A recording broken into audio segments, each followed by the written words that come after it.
Home equity loans and creative small business financing. Oh, you don't have to have investors or a traditional business development bank loan to start your own small business. If you own a home or have the credit to open revolving credit card accounts, your small business financing could be a reality. The secret to using credit cards for small business financing is to open the credit cards under the business name. If you have business credit cards, the IRS allows the deduction of every single penny of interest from those credit cards.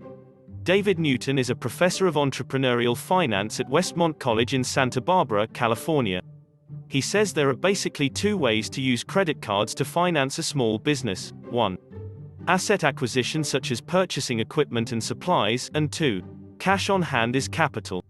He does, however, consider credit cards as an extremely risky way to finance a small business.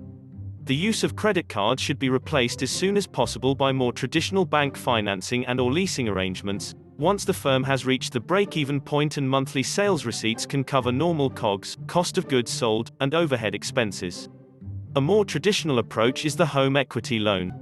Banks usually offer home equity loans for 125% of the property's fair market value or FMV. For example, if your home is valued at $300,000, and your mortgage balance is only $100,000, there's already $200,000 of equity.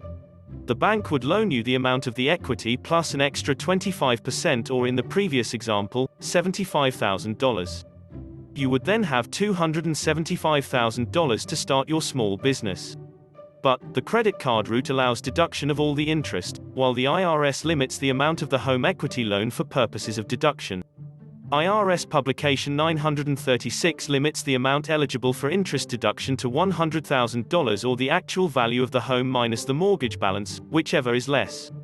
Entrepreneur.com shows there are downsides to home equity small business loans.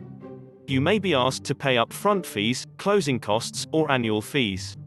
Some home equity loans also require large balloon payments at the end of the loan, while others require higher monthly payments instead.